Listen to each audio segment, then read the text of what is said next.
Hello friends, मैं सुनीता त्रिपाठी आज आपसे इस टॉपिक पे बात करूंगी कि लड़कियां मैरिज से पहले किन बातों पर ध्यान दें। क्योंकि जो कि कोई भी मैरिज सक्सेसफुल होगी ये ऑन अ लार्ज एक्सटेंट इस बात पर डिपेंड करता है कि आपका स्पाउस का सिलेक्शन कैसा है। तो इसमें मैं ये बताऊंगी कि लड़कियां शादी से पहले किन बातों पर ध्यान दें कि उनके कैसे लड़के से वो शादी करें। तो आजकल मिडिल क्लास भी इतनी एडवांस हो गई है कि अब लड़के और लड़की की मर्जी पूछी जाती है। अब वो पुराना वाला टाइम नहीं रहा कि जब क्या होता था कि लड़के और लड़की के पिताजी दोनों एक दूसरे को देख लेते थे और वही दोनों एक दूसरे को पसंद कर लेते थे और 80% शादी तय हो जाती थी। अब जब लड़का और लड़की दोनों अगर धीरे से कहते थे कि पिताजी हम भी देख लें, तो वो कहते थे तुम क्या करोगे देख के। तो ज्यादा अगर बहुत दया आ गई तो क्या करते थे, एक स्टूडियो भेज देते थे। वहां जो फोटोग्राफर होता था वो 4-5 पोज में इधर उधर से लाइट वाइट बढ़िया लगा के फोटो खींच लेता था। तो सारा जो कमाल होता था वो उसी फोटोग्राफर का होता था। तो उसमें क्या होता था कि जो गोरा है, जो काला है उसको गोरा बना देता था, जो छोटा है उसको लंबा बना देता था। तो ऐसे दोनों के पास फोटो पहुंच जाती थी, दोनों एक दूसरे को पसंद कर लेते थे। अब वो बाद में रियलिटी पता चलती थी कि जो जॉय मुखर्जी था वो केस्टो मुखर्जी निकला और जो मधुबाला थी वो शशिकला निकली। लेकिन तब शादियां जल जाती थी, क्योंकि उस समय क्या होता था कि जो ऑफिस होते थे उनमें जहाँ पुरुष काम करते थे तो वहां पर वो पुराने जमाने वाले ऑफिस होते थे, ऊंची ऊंची छतें होती थी और पंखा बिल्कुल धीरे धीरे चलता था और महिलाएं तो वहां होती ही नहीं थी, या अगर हुई भी तो गिनी चुनी महिलाएं होती थी और वो भी बहन जी टाइप होती थी। तो वहां पे जो है पुरुषों के फिसलने की चांसेस ज्यादा नहीं रहती थी, तो शादी स्मूथली चलती रहती थी। अब आज के ज़माने में क्या है कि आप किसी भी ऑफिस में जाइए तो वहाँ 3-4 सुंदर-सुंदर लड़कियाँ वहाँ आपको रिसेप्शन पे मिल जाएँगी, जो कि सिर्फ़ मुस्कुराने के लिए और लोगों को अटेंड करने के लिए होती हैं। तो क्या होता है कि पुरुषों के फिसलने की चांसेस ज़्यादा हो गई हैं। तो अब इस समय जो है लुक्स बहुत मैटर करते हैं, तो इसके लिए बहुत ज़रूरी है कि जो लड़का-लड़की हैं वो एक-दूसरे को शादी से पहले ही देख लें। अब आजकल क्या होता है कि शादी फिक्स होने से लेकर शादी होने के बीच में 6 महीने का गैप कम से कम मिलता ही है, 5-6 महीने का। तो उसमें लड़के-लड़की एक-दूसरे से आमने-सामने मिल भी लेते हैं।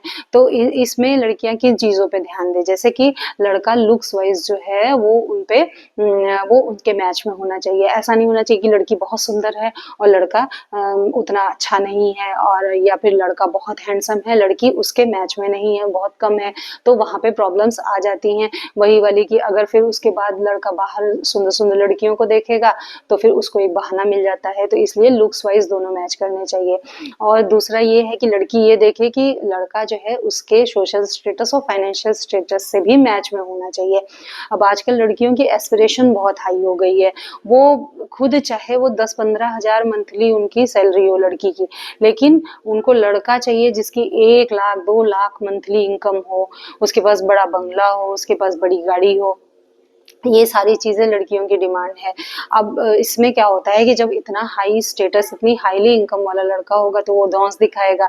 अब उसकी जो फैमिली होती है वो अपने हाई स्टेटस का रौब जमाती है। तो फिर क्या होता है कि दोनों फिर पता चलता है कोर्ट में ही मिलते हैं।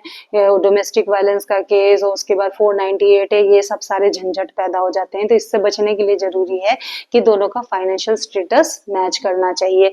इतनी एस्पिरेशन हाई मत करिए कि आपकी मैरिज में ही खतरा हो जाए। और लड़के से जो है लड़की जब बात करे तो ज़्यादा से ज़्यादा बात करके ये जानने की कोशिश करें कि उसकी आदतें क्या हैं और उसका डेली रूटीन कैसा है, उसका नेचर कैसा है, काम एंड कूल है कि बहुत गुस्से वाला है, इन सब चीज़ों को जानने की कोशिश करें।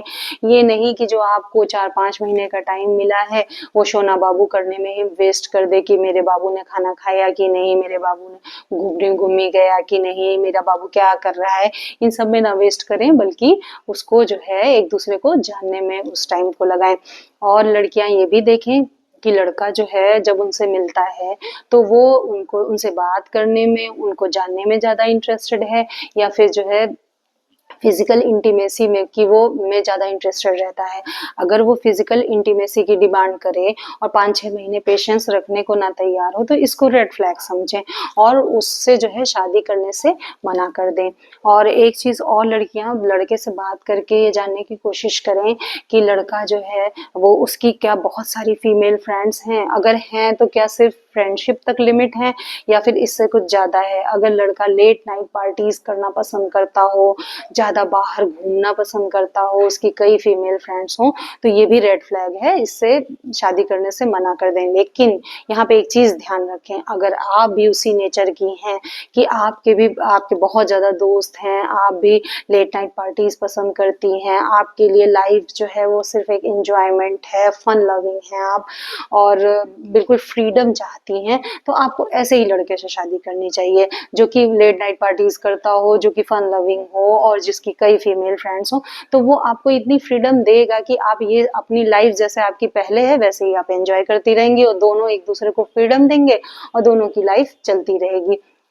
लेकिन अगर एक भी उसका अपोजिट हुआ, सिंसियर हुआ, रिस्पॉन्सिबल हुआ, तो वहाँ पे जो है एक दूसरे पर शक करेंगे, एक दूसरे पर रोक टोक करेंगे, रिस्ट्रिक्शंस लगाएंगे, इससे क्या होगा, आपस में लड़ाइयाँ होंगी। तो इसलिए अपने मैच का ही नेचर जिसका हो उसी वैसे ही लड़के को आप सेलेक्ट करें। और ये भी देख लें कि लड़का कहीं ममाज बॉय तो नहीं है। अगर लड़का ये कहता है कि मैं तो शादी अपनी फैमिली के लिए कर रहा हूँ और जो मेरी वाइफ हो मेरे घर वालों को खुश रखे और मेरे माता पिता की सेवा करे, अगर इस तरह की बातें कर रहा है लड़का, अपने लिए शादी नहीं कर रहा है बल्कि अपनी फैमिली के लिए कर रहा है, तो वहां पे ये रेड फ्लैग है और शादी करने से मना कर दें। क्योंकि क्या होगा, फिर ऐसा लड़का आपकी को एक नौकरानी से ज्यादा रिस्पेक्ट नहीं देगा। तो मेरा ये कहना है कि लड़कियां शादी से पहले लड़के से बात करके और ये जानने की कोशिश करें कि लड़का कैसा है, क्योंकि यही एक टाइम होता है जब आप शादी करने से मना कर सकते हैं और लड़के को अच्छी तरह समझ के आप ये जान सकते हैं ये लड़का आपके लिए अच्छा है कि नहीं। अब इसमें एक और इम्पोर्टेंट बात है कि लड़कियां ज्यादा से ज्यादा सुने लड़के को ध्यान से, जबकि होता उल्टा है, लड़कियां बोलती ज्यादा हैं और सुनती कम है। अगर कहीं जीजा जी का टॉपिक छिड़ जाए तब तो फिर वो भाषण 15 मिनट का भी भाषण बहुत छोटी बात है। तो इसलिए जो है लड़के को ज़्यादा से ज़्यादा अपने आप को एक्सप्रेस करने का मौका दें, क्योंकि वैसे भी बाद में तो उसे बेचारे को सुनना ही है। तो इस समय उसको ज़्यादा से ज़्यादा बोलने दें, उसको ध्यान से सुने, उसको समझने की कोशिश करें। तो एट द एंड मैं ये कहना चाहूँगी कि आप जैसी हैं वैसा ही लड़का अपने लिए सेलेक्ट करें, तभी आपकी शादी अच्छी चलेगी, सक्सेसफुल होगी, आपकी अच्छी बॉन्डिंग बनेगी। अगर दोनों का मैच अच्छा नहीं होगा, अगर आपकी आदतें मैच नहीं करेंगी तो बहुत सी प्रॉब्लम आ जाएंगी। इस बारे में आपका क्या सोचना है कमेंट सेक्शन में ज़रूर लिखें। मेरे इस वीडियो को लाइक करें, ज़्यादा से ज़्यादा शेयर करें। अगर आपका कोई क्वेश्चन है तो आप मुझसे कमेंट सेक्शन में पूछ सकते हैं और मेरे इस चैनल को सब्सक्राइब करें। नेक्स्ट वीडियो में मैं किसी और टॉपिक पे बात करूंगी। Till then good bye.